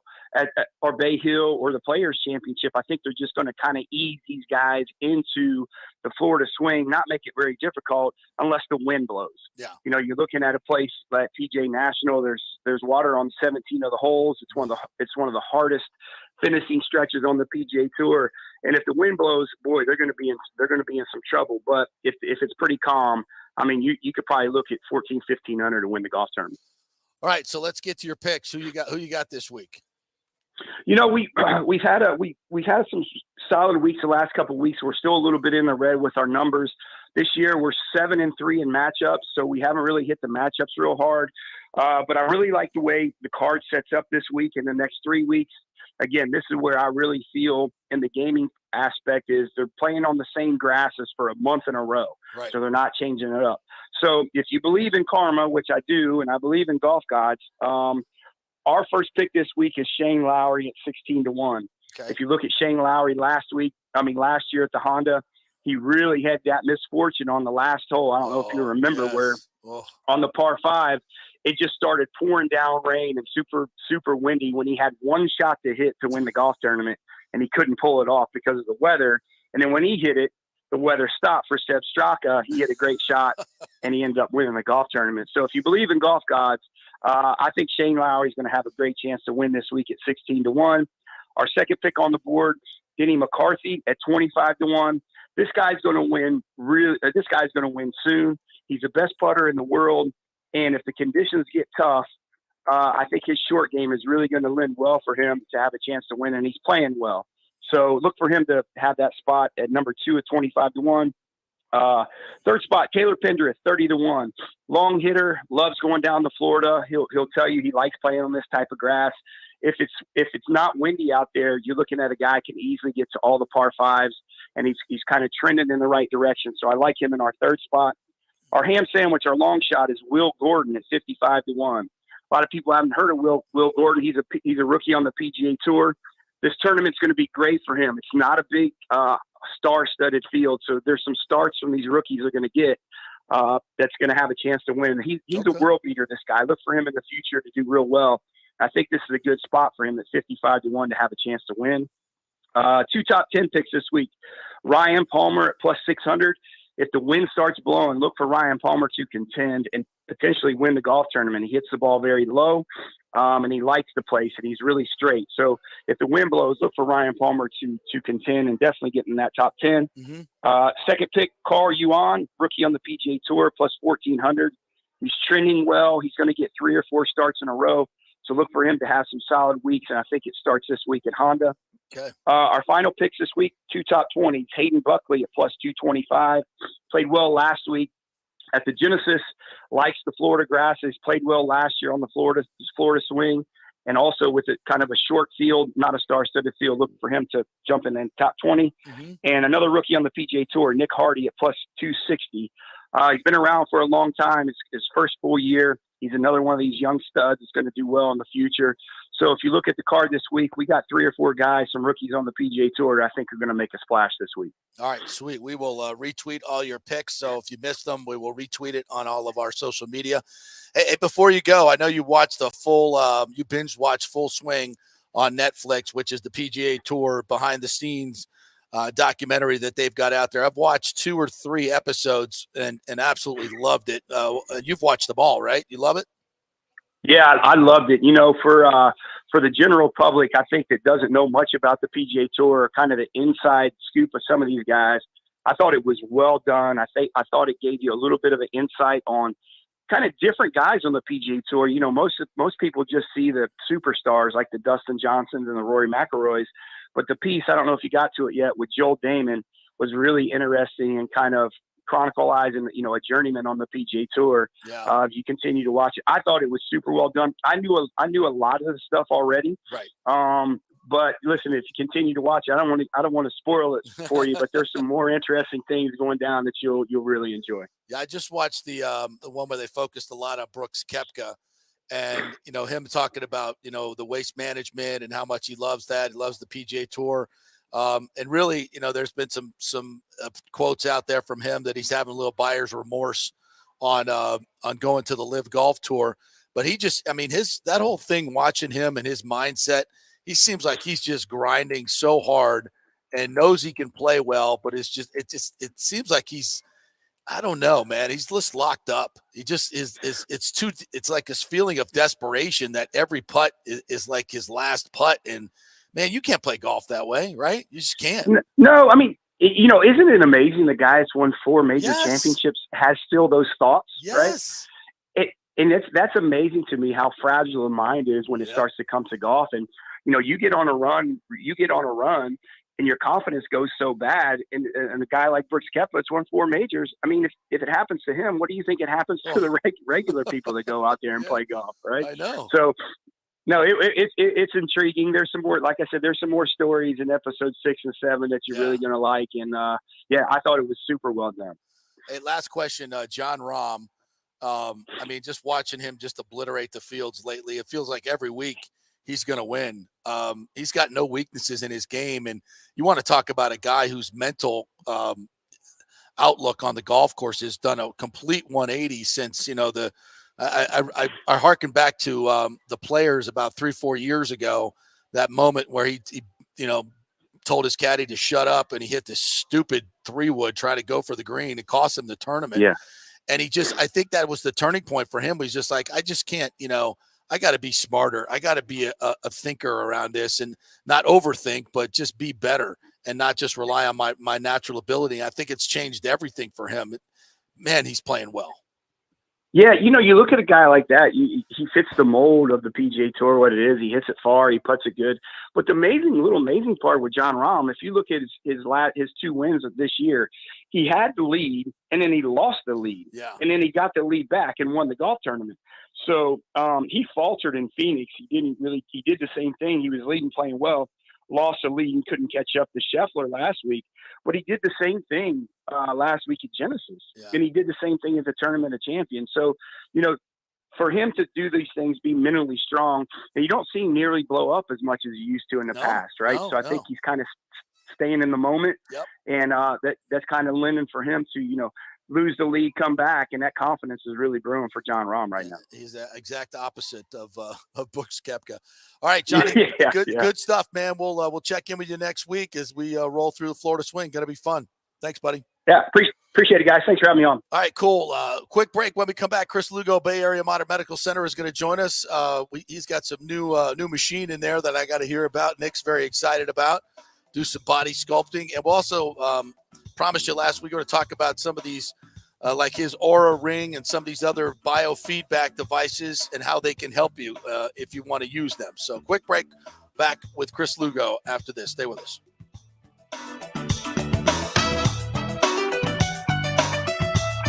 JP here for Italiano Insurance. If you've started a side hustle during COVID and the business has grown, well, you need business insurance, because if you get sued, you could lose all your personal wealth if you're not properly protected. That's right. Your home, your savings, everything could go. So get protected now. Call the great agents at Italiano Insurance, 813-877-7799, and a real human will answer the phone and get you protected. If you haven't shopped your business insurance in a while, you could be overpaying by thousands. One customer had their golf buddy handling his business insurance, then called Italiano to shop it around, and they saved him $26,000 a year.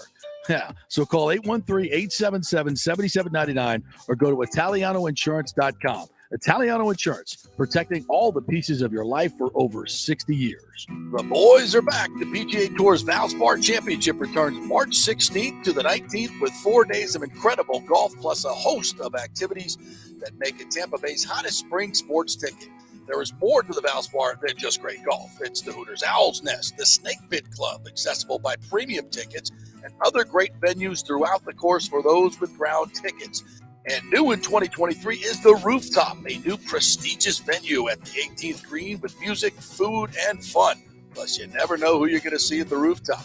Tickets are on sale now at ValsparChampionship.com for all tournament days, both grounds tickets and premium ticket options.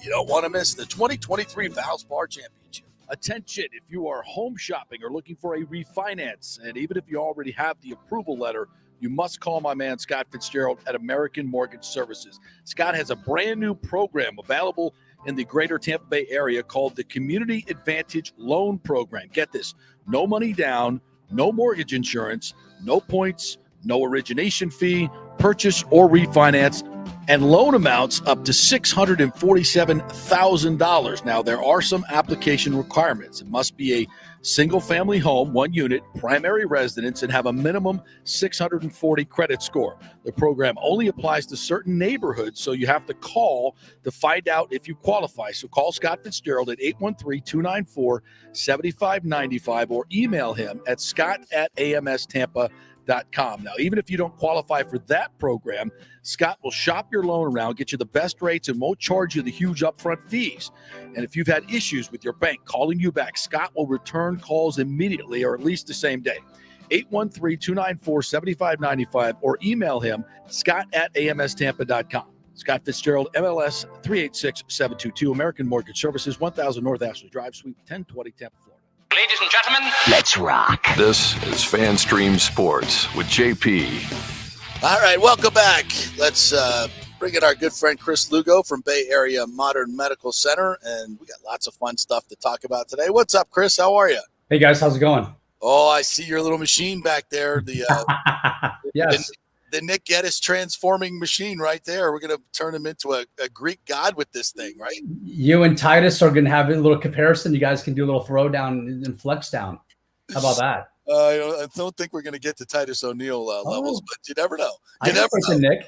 All right. We get a little testosterone going. Yeah, we Right now we're talking. We get you bulked up there, brother. I don't think he wants to really get his blood work done to find out how low his testosterone is. So that is very true. All right, so tell us about what you got there behind you. All right, so we've had the ID machine for a while that it complemented the weight loss, but now we just added Flex on. So Cutera, who owns these, well, I own them, but Cutera, who makes these machines, now has a thing called True Body. So 15 minutes. So literally one treatment with this to burn the fat, 24% reduction. 15 minutes on this twice a week for 2 weeks in a row, 30% increase in muscle size. It's huge. This is like doing 54,000 crunches in 15 minutes. It's insane. What? So your little TENS unit is like less than 1 milli. This is greater than 30. So this thing will blow your abs up, Nick. He's dumbfounded. 54,000 crunches. 54,000 contractions in 15 minutes. Yeah. So can you explain how it works? So this is basically using electromagnetic, for lack of better words. So it's like that TENS unit that you have. Yeah. It's just like it's on steroids, basically, for the lack of better words. So look, if all my ladies can handle this, Nick, I know you can handle this. Does this result right? Will I look any different after a period of time? Yes, you're gonna look. Yeah, it's gonna sculpt your abs like nobody's business. What's the timeline there? 2 weeks. So you'll do it twice a week, Monday, Thursday, Tuesday, Friday, for 2 weeks in a row. That's how it's huge.